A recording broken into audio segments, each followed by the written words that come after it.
If you could all introduce yourselves, share a little bit with the group, and we'll continue our discussion. I'm going to pass it over to Christine. Hi, everyone. I'm Christine Winget. I'm the Acting Dean of Students at Bennington College in southwestern Vermont. And I'm excited to be here today to talk a little bit about the internship program. I'm going to pass it along to Sarah. Good afternoon, everyone. My name is Sarah Hart. I am the Interim Director for Residence Education at Old Dominion University in Norfolk, Virginia. With that, I'll pass it on to Mary. Hi, everyone. My name is Mary Gallivan. I currently serve as an Assistant Director for Campus Living at the University of Buffalo in Buffalo, New York. And I will pass it on to Chris. Hi, everybody. My name is Chris Van Drimmelen. I work at Oregon State University, and I am both the Scholar Housing and Residential Conferences Coordinator and the Interim Service Center Operations Coordinator right now. Hi, folks. My name is Amanda Mausner. I work at Holy Family University, which is a small, private, religiously affiliated institution in the suburbs of Philadelphia, and I work there as the Director of Student Success. So I'm going to tell you just a little bit about our goals for today and our format. Really, we have two distinct goals, which is to share information about the housing internship program for the summer of 2021 and to provide you all and anybody who's watching the opportunity to ask questions of our previous hosts and other people who are here today. As Spencer indicated earlier, the format of our Q&A session today is once we hear from our previous hosts about their experiences from 2020, we're going to open up for questions. We want to create a dialogue. We have created different topic areas to ask questions, so we're able to get through a variety of topics as time allows. But we'll also have time at the end to open up for other questions as well. So hoping that we'll have a really good dialogue today. Before we jump into it, let's talk about this year's timeline. Our timeline's a bit different for the internship program. We have backed it up about 2 months later than typical to give hosts and candidates more time to consider what's going to be the best situation, how it's going to work in 2021. Whether it's departmental supports, status of your states and institutions when it comes to virus cases, how you want to approach that, whatever that looks like. We've really tried to delay to make sure we have more time to think about it. So our internship program this year, it opened on the 30th for candidates and hosts to begin creating profiles. Those profiles are not visible to anyone else outside of the host or the candidate. They cannot see one another. So plenty of time to edit, change, work with those. Starting on January 5th, the hosts and candidates will be able to see one another's profiles. You can continue to edit posts, you can continue to post later. We, in our system, have the ability to show the date created and the date last updated and allow hosts and candidates to sort by those dates so that you're always seeing new information come through. Again, there's not communication during that time. It's just kind of game planning for what that looks like. Starting on February 16th, that's when the Match.com part of our lovely session begins, when all of a sudden candidates and hosts can now contact one another, send each other messages. The applications that the candidates have been working on for hosts will now become visible. So a candidate may be working on an application and submit that in January. On February 16th, that will become visible to the host so they can start to review those. And then as host, you can also recruit candidates that may not have applied to your position already, but say, hey, you look like you've got a great profile. Think about applying for our position. Interviews can then be scheduled, and interviews will start beginning on February 23rd. We've designated at least a month for interviews to happen, February 23rd to March 23rd. No offers can be made until March 23rd at 1 p.m. Eastern. Interviews can still happen after that date. Offers can happen after that date. This is not the date that all offers must be made. This is just the earliest time that offers can be made. So really, we go into a very open process after March 23rd, where things can be rolling in terms of hiring, interviews, whatever that looks like. This timeline has been created in partnership with NODA. and we are using the same dates and timelines. So if there's a question, well, what if my intern candidate that we'd like, what if they're getting offered 2 weeks earlier from NOTA? Not going to happen. We're on the same timeline. So that really allows students to consider all of their potential summer options. In the portal, which is internship.akuo-i.org, that's where you go to create your posting. That's where you'll view candidates in the future. That's where you can do an advanced search on candidates, set up those interview time slots for candidates to pick from on your calendar. That's where your official offer gets made. While you can phone call someone or text, whatever your method is to make the offer, the official offer needs to happen in our portal, where there's an actual offer that's clicked and accepted in the portal. That's the binding offer and acceptance. And there, you can also use our portal to prep for interns and get ready for a great 2021 experience. We're done with great 2020 experiences. Those did not happen, but we're gonna have a great 2021 experience. So that's an overview of timeline and what the portal looks like. Now we're gonna pass it over to some of our host sites from the past to talk about their experiences from 2020. All right, as Spencer mentioned, we are going to have our guest panelists share their experiences regarding hosting an intern in the summer of 2020. We'll go ahead and have Chris begin and share a little bit about his experience at his institution. All righty. Well, hi, everybody. My primary role is within scholar housing and residential conferences. So residential conferences is exactly what it sounds like. Scholar housing is our guest housing program for folks with some sort of affiliation with OSU who are not students who have a need to stay on campus. So very much part of our conferences program. And we typically, and indeed last summer, did host 2 Akuo-i interns. One whose primary area of responsibility was within conferences, and one in scholar housing. We started doing that a couple of years ago. In order to, because our scholar housing program keeps growing, as does our conference business, but the way that we handle our conference business has been kind of a lot less fluid than scholar housing. So we still ended up hosting both interns. We had 2 great folks who wanted to commit to come out to Oregon and work for us over the summer, even as weird as it was. We did not end up having any conferences over summer 2020, but we did end up having, I think, 4 or 5 groups of scholars. They weren't as big as we were anticipating originally, but so there was certainly a scholar housing program going on. So actually our scholar housing intern got the most quote unquote normal experience, whereas our conferences intern and many of the student staff who we had originally hired to work conferences, they had plenty of work to do. It just wasn't what they thought it was going to be when they applied to the jobs. There was a lot of COVID preparedness projects getting ready for fall that they handled as part of our, very much part of our operations staff. And our conferences intern really just kind of took it and ran with it.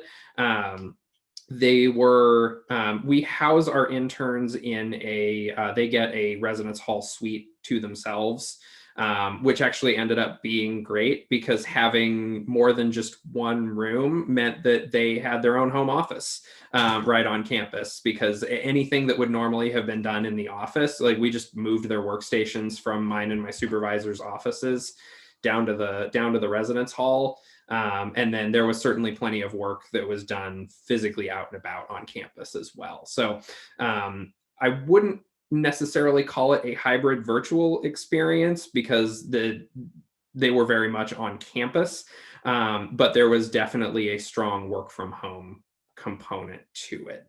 And that's kind of how we ended up handling and hosting our interns for summer 2020. Thank you, Chris. Next, I'd like to have Amanda share a little bit about her experience, and then we will transition into some Q&A. Sure. So for our internship, we actually were planning on having a fully in-person experience. We've been doing that for the past few years. And then at the time where we really had to make some crucial decisions over what the rest of the summer might look like, we just followed what our university was doing in terms of essential employees. And while my office and myself, we were considered essential, we found it to be somewhat unnecessary to have someone actually in person. And we actually conducted the full internship fully virtual, and that included our orientation programs, supervising student staff, and then also working on some retention initiatives with our office. We're not, I guess, the typical Kuhuai placement site. However, we do participate in our on-duty rotation call. A lot of our offices, since we're small, are one-person offices, such as myself. We only have one full-time employee. So we actually help and live in residence. So that's why we work through our Kuhuai process. And typically our intern is invited to stay on campus. We also have their own personal apartment, which would have worked just fine.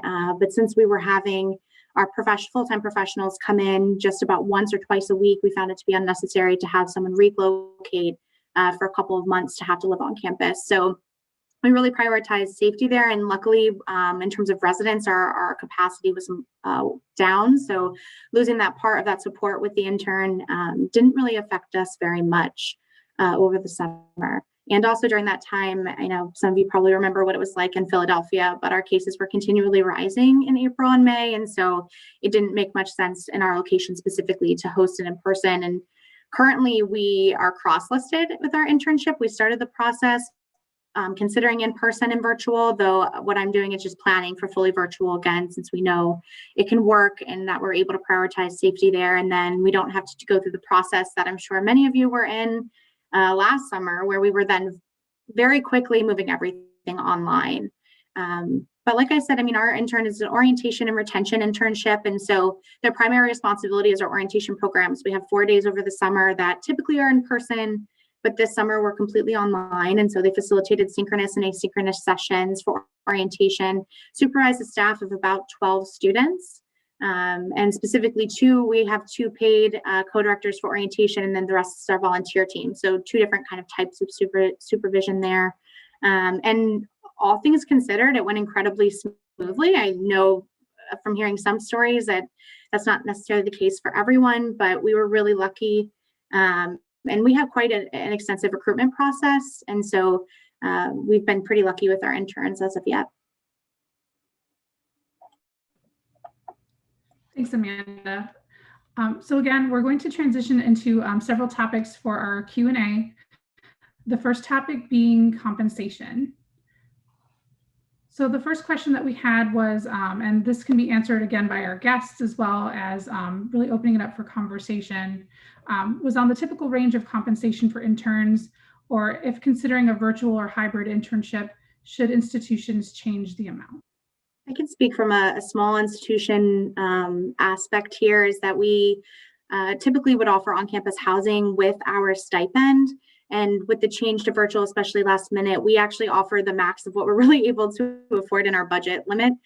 So there wasn't any increase there, though I would say typically I would land on the side of wanting to increase compensation, whether that's creatively or in dollar amount, since we're not able to offer that in-person experience. And all we were really able to do with that end is we added a reference letter component where our intern could request reference letters from specific offices. And I was just giving one myself as well. That way they're able to use that for other job applications or practicum experiences, and they don't have to go through the process of requesting. So that was, not necessarily comparable to an on-campus experience, but at the same time was a creative solution that we had to offer something a little bit different and a little bit more personal for our interns. Yes, and so for Oregon State, we offer a stipend. Last summer, it was $550 a week. We offer it on a weekly basis. We offer a meal plan. I think currently the meal plan that we're offering to interns sits somewhere in the $1,200 to $1,300 range for the entire term. It's just one of our standard meal plan amounts for staff. We give them a furnished residence hall suite. It's like a 3-room suite. It's like a mini apartment style suite, private for just that intern. So we end up doing 2 of those, and sometimes we host a NOTA intern on campus as well, and we offer that too. If our new student programs department is hosting a NOTA intern, we offer that to them as well. And then we offer a $500 flat travel reimbursement stipend for our intern to help defray the costs of actually moving out to Oregon for the summer.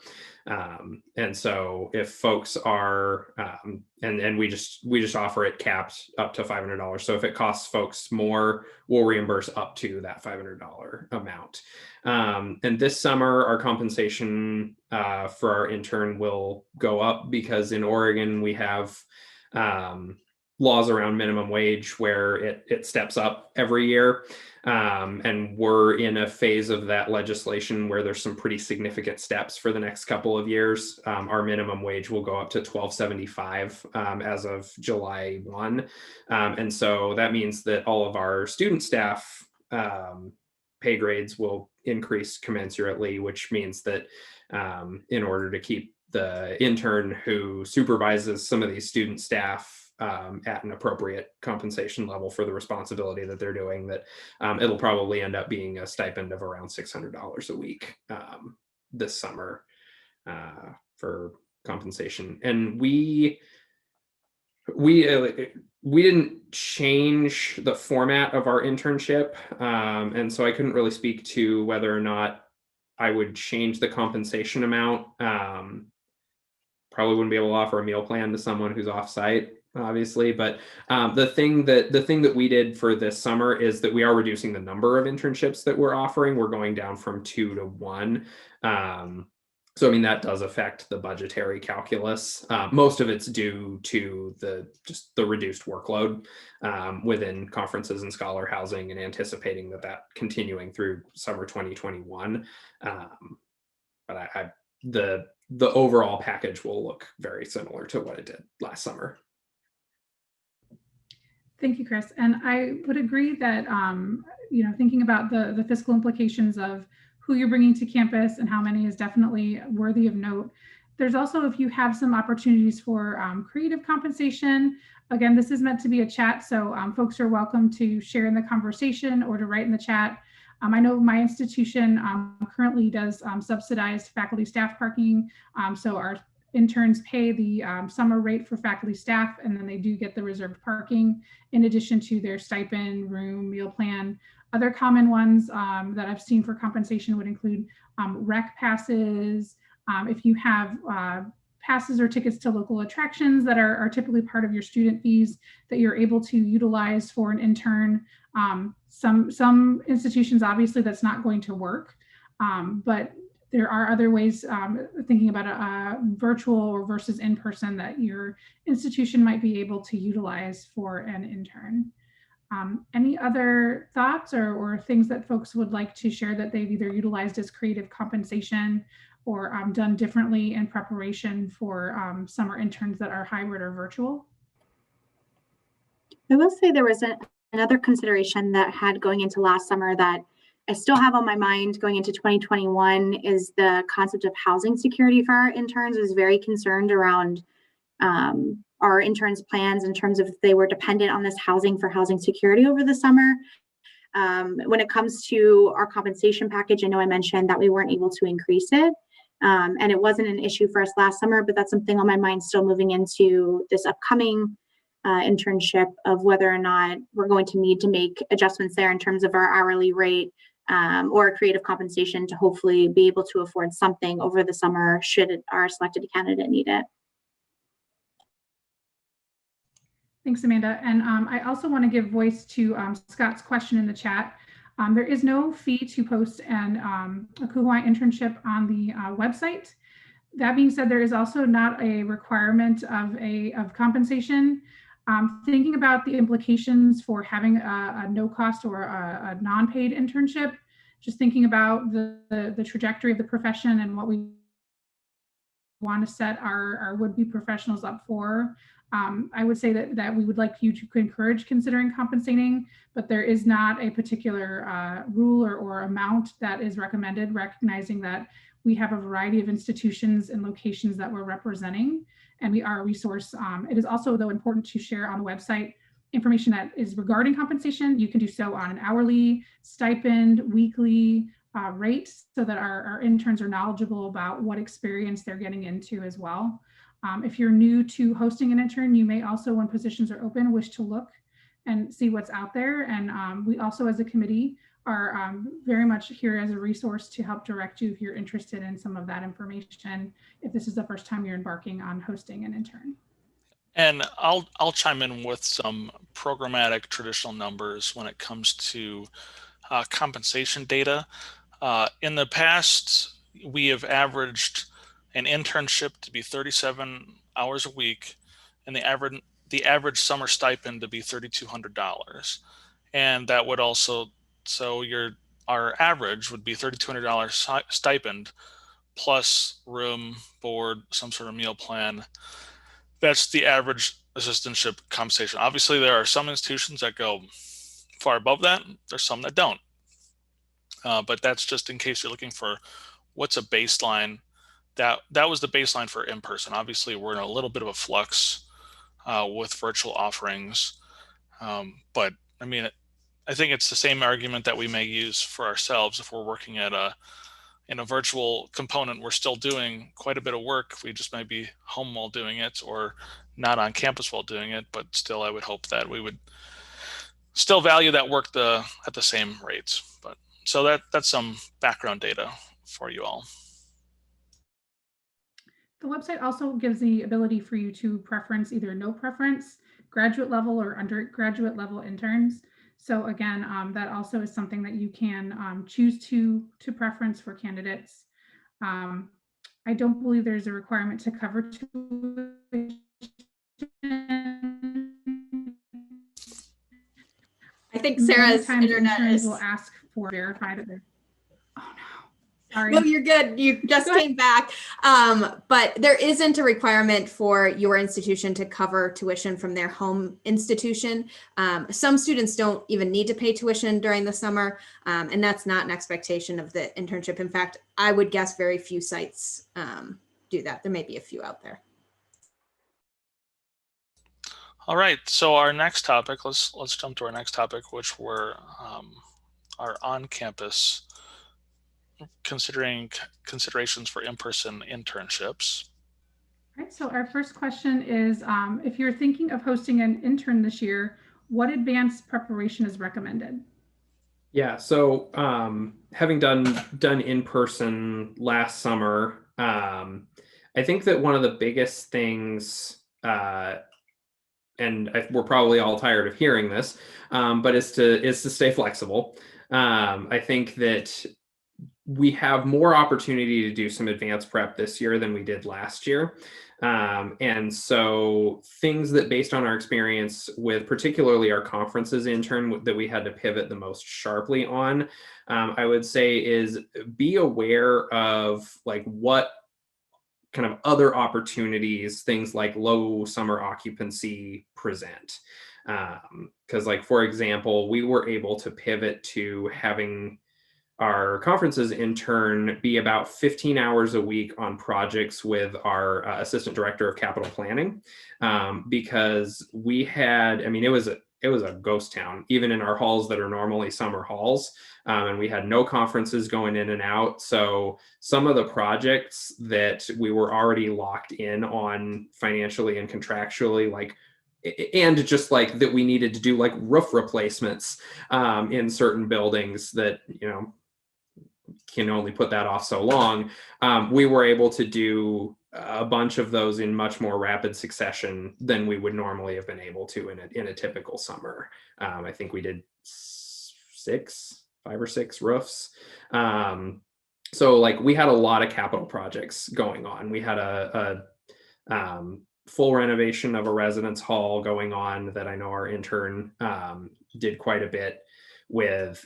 So just knowing kind of what those other opportunities that are created by the situation are, as far in advance as you can, so that you can prepare. You can prepare for eventualities, like if there is less, for example, like if you're in, like me, in a conferences operation, like there's going to be less conference business this summer, even if vaccines are very much a thing by summer, and a lot of our clients are having to plan and make calls now, though, on whether or not they're going to have their summer conference. And for a lot of them, the answer is, we're going to play it safe. Like, we're going to do another virtual event this summer. We'll see you in 2022. Which for me, it's like, okay, like that's a very valid call to make, especially right now when we don't know what June and July are going to look like yet. We have a lot of hope, but that only gets you so far. I think that so knowing what those potential alternatives are, I think also in terms of advanced preparation, figuring out if you're going to have someone in person, figuring out how you can have them do work successfully virtually for at least part of their experience. Because again, like no one's going to snap their fingers June 1 and make all of this go away. Like we'll still be living with some effects of COVID even well into the summer, I'm fairly confident in saying. And so things like, what kind of setup can you offer them technologically to make it so that they can, I'm thinking things like multiple monitors, like in their residential site, things like that are really, they're little details, but they're really helpful for just getting stuff done. And then things like, thinking through what potential travel arrangements are going to have to look like for your intern. And every institution is going to look different for this. Like, for example, Oregon State University is about an hour and a half from Portland International Airport. We're not that far from Interstate 5, which is nice. But like our airport shuttle that serves Corvallis and the OSU campus is still shut down. It's been shut down since March of last year. So like, while you can get a flight in and out of PDX, you might get rescheduled a couple of times, but like you can get to Oregon, but getting to Corvallis is a little, from the airport at least, is a little bit more challenging. Like Greyhound's running, it doesn't, like, there's no station at the airport. So like you'd have to navigate like getting from PDX to the Greyhound station in Portland. So like common carrier considerations, if you have the ability to rent motor pool vehicle. I mean, I picked up one of our interns from PDX in a motor pool vehicle because it made the most sense for that particular intern last summer. We both wore masks on, she rode in the back of the van, and we played it safe, and made it work that way. So think about, and if you're at an urban institution where you have easy access to an airport, like, great, might look much more simple for you, but more rural institutions, it might take a little bit of doing to physically get someone to campus. I think those are probably the biggest ones that I can come up with off the top of my head. For an internship in particular, our intern works very broadly with many different offices around campus. And so it's really important for them to kind of be able to hit that ground with a clear trajectory in terms of working with campus partners. And so a big thing that we do, it's actually university tradition to host an in-person meet and greet social. Obviously that looked a little bit differently this year. But typically we would have an open forum for folks to be able to come in to meet our intern. And we also, it's university tradition that we actually, with our allowances of being a small campus, we do a full physical tour of campus where I would then take the intern around to different offices and physically introduce them to the folks that they would be working with. We're a very tight-knit community with staff, and our entire student life department is on, one floor of our campus center. And so it's really important that folks can recognize faces and they kind of know who's working around them on a day-to-day basis. So that's typically something we do. Living in Philadelphia, there are also many institutions that are hosting interns for the summer. And typically, I actually learned this from when I was an intern back in 2015, but we actually would do institutional swaps. So for half days, our interns would be able to go spend time at a different institution, working with a different office as a way to increase their learning experience. And so that's something we still tried to do based on the intern's interest. Another piece is, we weren't able to be in person, and so we still make electronic campus announcements, and typically we would do in-person tours with students about who our intern is over the summer, because they also are very student-facing. But it's really important working with orientation. Our student population, which I'm guessing is very similar for many of you, is that we are working with a student population that has increased prevalence of anxiety. And so actually physically being able to see space and know what to expect when they're being referred to an office or being told about an office is actually very important. And so typically our intern would actually go on a physical tour with students as well, where they're able to ask them one-on-one questions without their kind of supervisor right there too. They're getting very honest, transparent answers, and are able to physically describe the spaces that they're referring students to. We weren't able to do that this past summer, but they were still able to get those descriptions from our students. And we're working on creating video archives of the spaces. That way they're able to share that with students during our orientation program as well. Hello, my name is Dennis Scott. I'm at the University of Alabama at Birmingham. I just had a question, and I don't know if someone maybe from the international office can best answer this, but I'd be curious to know what was the numbers or the percentages of those that started out saying, yes, I'm gonna do an internship, and then backed out. I'm right now thinking about what if given the opportunity with our senior administrators, what would they do, right? Like with an internship experience, what would be helpful to give them that competitive edge and stuff like that. And so that question has been posed. And so I thought I would ask, for those that started out, because we started out doing one and then we had to cancel our whole process, given everything that's going on. So I don't know if anyone can speak to that or give some context as to, you saw a dramatic decline in folks, removing themselves from consideration, if that question makes sense. Spencer, I don't know if you have those numbers. Exact numbers. I do know that we had a number of institutions that weren't able to host for a variety of reasons. Either couldn't pivot quickly enough to make it a virtual experience, or the work couldn't be done virtually, or didn't need to be done anymore, in fairness. So a lot of folks, have conference programs as one of the large components of the internship, and many conferences were canceled last year, as Chris alluded to in that conversation. So definitely we had some folks that needed to back out from the experience from last year, which is why we're really trying to encourage sites this year to think about the options and to really think, like, can this be a virtual experience if it needs to be? And how could we pivot if that happens? Spencer, I see you jumped on. So Sure. I would just say our 2020 experience was far more in the realm of hosts were canceling on candidates that they had already agreed to have come to campus. And that was our crisis in 2020. We had a lot of interns that had made every decision to come, and they felt brave and wanted to be there and had no qualms about traveling to a campus, and they had those agreements broken by the campus themselves. It was very few students saying, hey, I don't want to do that. So unfortunate all the way around. And we've all learned so much since March, April, and May of 2020. My God, that feels like an eternity ago. So it's gonna be great in 2021. Can't wait.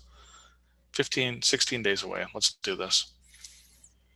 speaking of that too, I think one of the things is really, if you are planning to bring folks for in-person internships, is really to think about what COVID protocols you have and to share those with candidates. I think that there are some candidates that may be a little bit concerned about what travel looks like and how your campus is keeping everyone, students, staff, faculty, safe, and how they'll continue to be able to be safe in the summer. And so having that as part of the process, while we have never had to do that before, I think would be helpful in sharing. I know we have a commitment to shared responsibility that all of our students, staff, and faculty signed, and that would be something that we would have an intern sign. And so I think really looking at that information and being able to be upfront with students about that too, so that they're feeling comfortable if you are, able to host in person and have folks on campus, which of course we hope that folks are able to do. Are there any other questions in the in-person internships? Otherwise, we'll move forward to our next topical area, which is virtual internships. How interesting. And just curious and this I think is really great for everyone to jump in, is what types of tasks do you think would be good for interns to work on that are beyond what a student assistant might do, and something that they can really gain that experience from? And Amanda, if you want to start with sharing some of the things that you were able to do last year, I think that would be helpful. But others, please feel free to jump in or share in the chat, whichever you're most comfortable with. Sure. I think, myself held a lot of, nervous energy around switching the internship that we had previously offered in person to fully virtual. But realistically, looking back on the past internship, they really were able to fulfill all of their duties virtually, which now seems like I should have probably known that.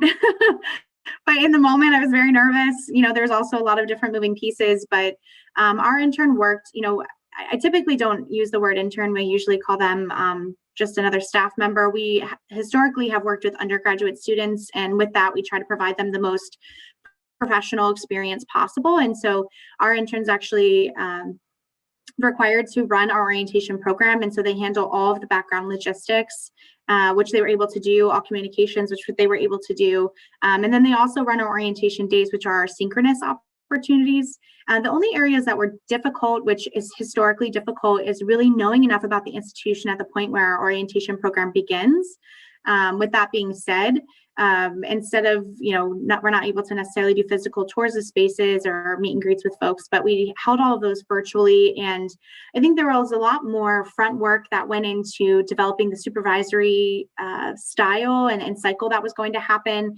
I serve as the direct supervisor for this position. And so a big part of it was refiguring what kind of check-ins were going to happen. And so I made the decision to actually check in with our graduate student daily. And so we held daily phone calls. Sometimes that was over video, depending, where we spoke for just 15, 30 minutes about upcoming projects, how they were feeling generally, if the experience has been fulfilling for them. And something that I try to be transparent about with my supervisees is this balance of challenge and support, which very classic student development theory. And so it's a learning opportunity as well, but trying to provide them enough check-ins, but then also that space, that way they can feel they're professional and really thrive in our internship. And so I think really the front work went into more so that supervisory style and being committed to those relationship aspects of the job. That way the person in this internship isn't relying on patience and waiting to get answers to their questions. And so I found that really helped with us moving forward. And then we had more regular, less regular opportunities and one-on-ones that were typically an hour and a half versus the traditional hour every week, which seems like a lot of in-person meeting time, but was really necessary in terms of making sure that we were on our progress with projects. And I would highly recommend it to folks, having those more frequent initial check-ins for questions and such.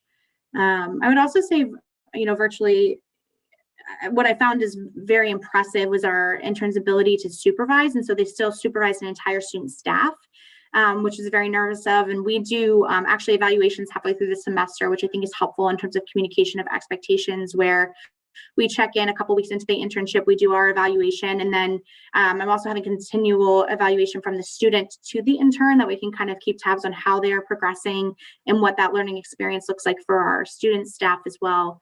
And I mean, great marks all around. We were really lucky with who we had. And so I would say that supervisory style and oversight, as well as who we had in the position, was really important, but overall incredibly successful. Thank you for sharing. Do others have experience? And I think one of the things to think about too is many of us have spent, parts of the last 9 months, working virtually and perhaps supervising folks who are working virtually. And I would encourage you to think about the things that you have been able to accomplish and that a team that you work with has been able to accomplish, and really being able to also have internship opportunities that are, like that, like mirror what you're doing already on your staffs, to really create these meaningful experiences for interns, either virtually or in person, or a hybrid of both, realizing that, this summer could look a lot different than last summer in terms of where we are in cases, and it could look very different in different parts of the country, which I think is important to think about as well. One thing that can be extremely challenging, I think, during this time is really creating connections and making connections.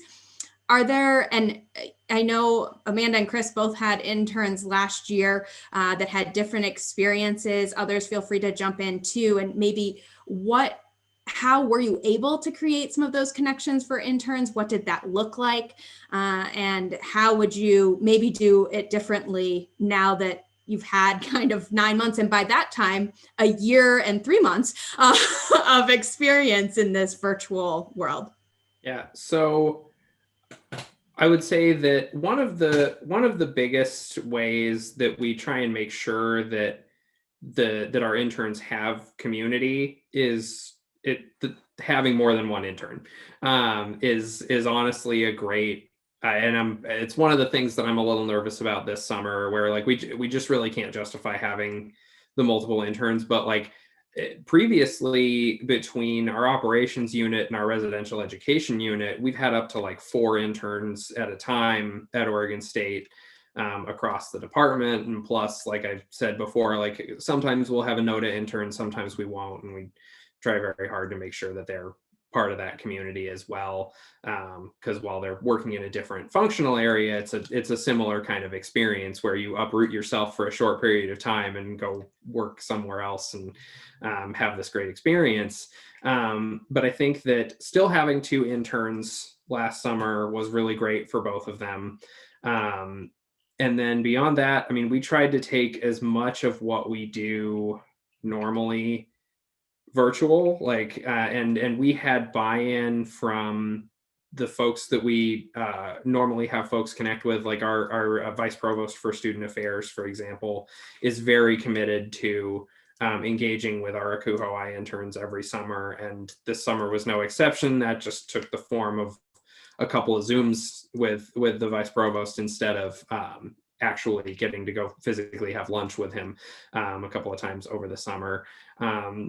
One thing that didn't really happen, but I'm already making plans to make sure happens next summer, is our unit leader lunches with the interns, or intern, as the case will be this summer, because there's no reason that we couldn't do like a virtual panel of our unit leaders within our department. It just kind of got away from us this last summer. But also trying to think of ways that we can do this kind of thing not via Zoom, because I don't know about you all, but I'm real zoomed out. I'm real zoomed out, as I say on this Zoom discussion.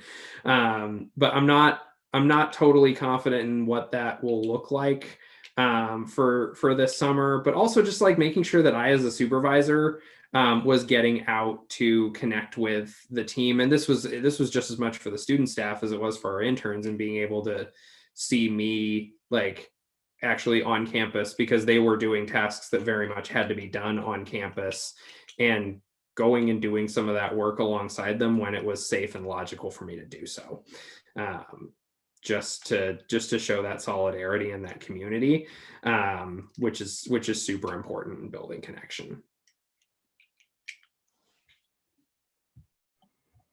This past summer being fully virtual is something that took quite a bit of pre-planning, but was very beneficial, and I intend to continue, is any campus partners where I knew that our graduate student intern would need to work closely with. We actually pre-planned that very first week they were in the office to meet with those folks. So I, had worked with our intern around interest areas professionally, and then also through what was required with the job description, and then paired them up with, in very quick 30-45-minute meetings with our campus partners, and provided them connection points. So they didn't necessarily have to stick to that if they, had a conversation that was beneficial and fruitful, but at the same time provided two strangers some ability on things to connect on. And some of that was, the personal experiences with permission, or just general professional interest areas, or learning more about what the office offers in terms of specific services, especially for students when the person is answering questions over the summer. I found that to be very, very helpful. And I think I mentioned this a little bit earlier, but working with the connection and the network around the area where we are, luckily near Philadelphia. And so there are quite a few institutions here. And so working with other direct supervisors to kind of compile contact information for interns who are interested in being connected with one another was really helpful. We typically have some kind of in-person connection meeting or event, which was done virtually this year, but also establishing like group meetings for interns to be able to talk if that's something they want to be involved in. Using that technology, then they're able to kind of, hang out on their own or bounce questions and ideas off of each other and build a network in the area, which has proven to be very beneficial. Great. Thank you for sharing. This is relatively new for all of us, right? And so I think this is a great learning experience as we're going through this. And I'm hopeful that we'll be able to share some best practices in terms of how to be able to host folks virtually, as well as perhaps in person this summer. Do folks who are here, do you all have any other questions that we can take some moments to answer? All right, Spencer. Well, great. Hey, again, thank you so much for coming to our session today. And if you are viewing this on our YouTube channel, thanks. Let's show you how to get in contact with us, whether you're here live or you are watching this later on.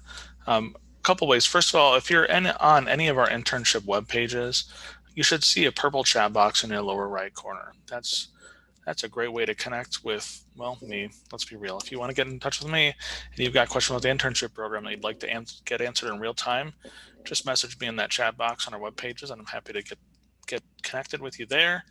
I've got my email address on there too. Obviously, we can't do the internship program without you all as hosts and candidates and our internship program committee being all together working on this and coming together for a successful program. So thank you to that. I know I see a couple of questions in chat to me that go on our AkuaY webpage, find the internship page, and send that chat over on our crisp chat, that purple chat box, and I'd be happy to connect and continue this conversation after the session. So without further ado, thank you to our panelists. Thank you so much for taking the time today. And we will close our session. We hope to do more of these in the future. If you've got questions that you want to see answered about the internship program as we move forward, send those our way and we can put on some more sessions. So thanks everyone. Have a great day.